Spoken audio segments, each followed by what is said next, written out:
Nama Brigita Yurita Elensi, NIM 19104146891, kelas A2 Manajemen Pagi, mata kuliah Manajemen Pemasaran 2, dosen Bapak Adi Mursalin, SE, MM. Baiklah, di sini saya akan membahas materi pertemuan kedua, yaitu tentang STP, segmenting, targeting, dan positioning dalam marketing mix. Selamat menyaksikan. Pertama, saya akan membahas tentang segmentasi pasar. Bagian A, segmentasi pasar menurut Philip Kotler dan Gary Armstrong adalah pembagian sebuah pasar menjadi beberapa kelompok pembeli yang berbeda. Bagian B, segmentasi pasar dapat dimaksudkan sebagai pembagian pasar yang berbeda-beda atau sering disebut dengan heterogen menjadi kelompok-kelompok pasar yang homogen, di mana setiap kelompok bisa ditargetkan untuk memasarkan suatu produk sesuai dengan kebutuhan, keinginan, ataupun karakteristik pembeli yang ada di pasar tersebut. Jenis-jenis segmentasi dalam bisnis. 1. Geografi.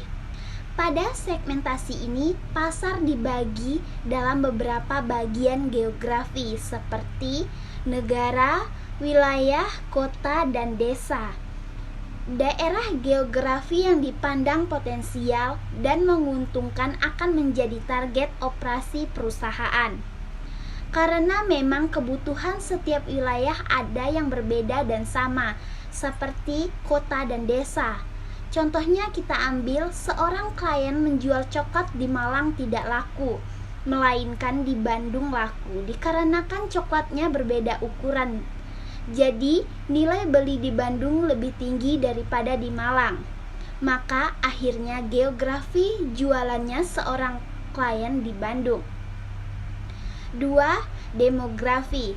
Pada segmentasi ini, pasar dibagi menjadi kelompok-kelompok dengan dasar pembagian usia, jenis kelamin, tingkat ekonomi, dan tingkat pendidikan. Contohnya saya ambil kelompok berdasarkan jenis kelamin. Klien seorang wanita memiliki tas temannya di FB dan IG wanita semua, dalam arti tidak menerima pertemanan laki-laki. Tingkat ekonomi. Nah, dalam segmentasi bagian ini Anda harus paham produk Anda ini. Bagian tingkat ekonomi yang manakah? Apakah tingkat ekonomi menengah, menengah ke atas, atau menengah? Ini menentukan Anda salah satu penawar. Contoh, jualan mobil, kemudian Anda menawarkan di daerah perumahan tingkat ekonominya yang rendah. Tentunya sulit untuk mendapatkan keuntungan atau harga hasil jualnya. Ketiga, psikografis atau psikologis customer. Pelanggan dipisahkan berdasarkan atribut sosial atau malu kalau nggak pakai merek tertentu. Persepsi, minum di restoran bukan karena menghilangkan haus, tapi karena persepsi yang keren. Value, beli Apple bukan karena semata-mata fasilitas, tapi karena value, dikarenakan keren menggunakan Apple. Minat dan pola pikir. 3. Behavior, gaya hidup, kebiasaan, dan lain-lain.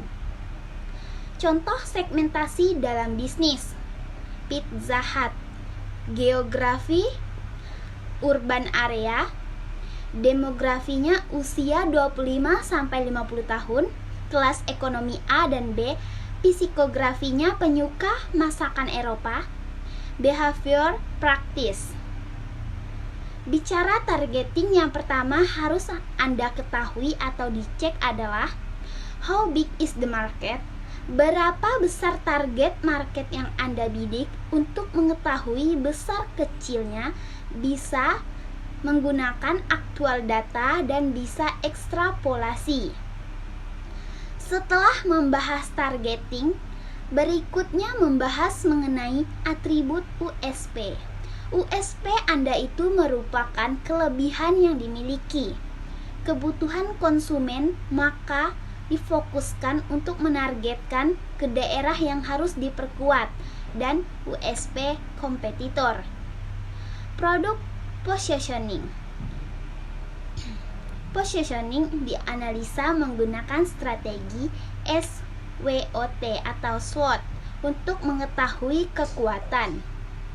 Jenis-jenis positioning dalam bisnis. 1. Atribut produk. Positioning berdasarkan atribut produk adalah memposisikan produk dengan memperhatikan atribut atau sifat. Misalnya, simbol, lambang, ukuran, warna, keberadaan, dan sebagainya. Saya ambil sebagai contoh yaitu sirup marjan adalah salah satu contoh sukses dalam memanfaatkan atribut produk. Di bulan Ramadan dipilih sebagai pencitraan produk yang berhasil melekat di benak konsumen. 2. Manfaat produk. Sebuah produk tentu diciptakan dengan kegunaan tertentu.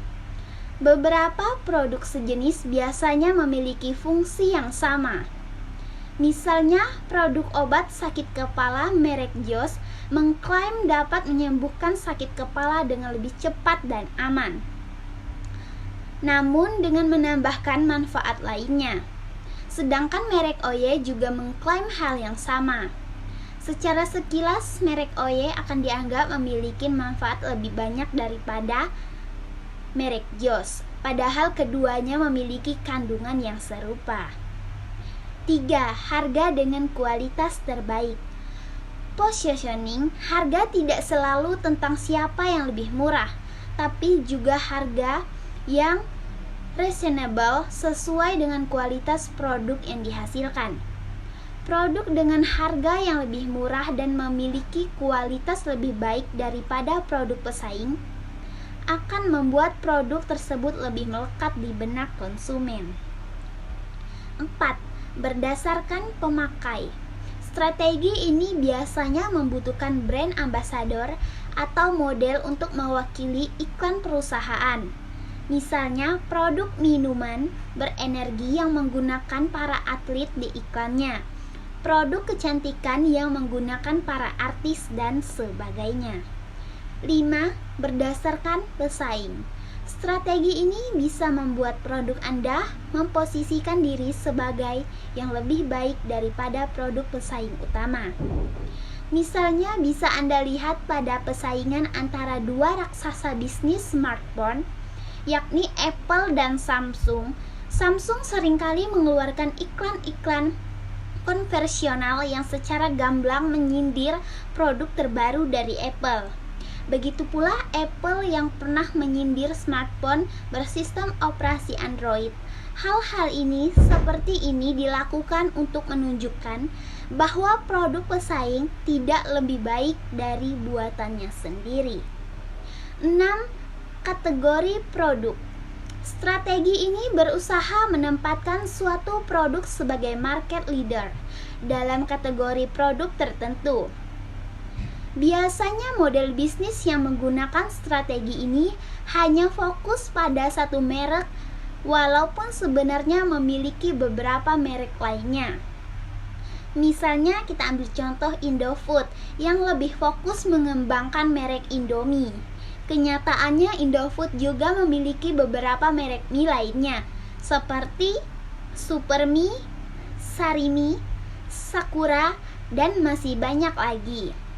Dengan dominasi dan kapitalisasi pasar yang sangat besar, tidak mengherankan jika banyak dari kita yang secara otomatis memikirkan merek Indomie ketika berbicara mengenai mie instan. Demikian presentasi dari saya harap dapat dimengerti. Terima kasih.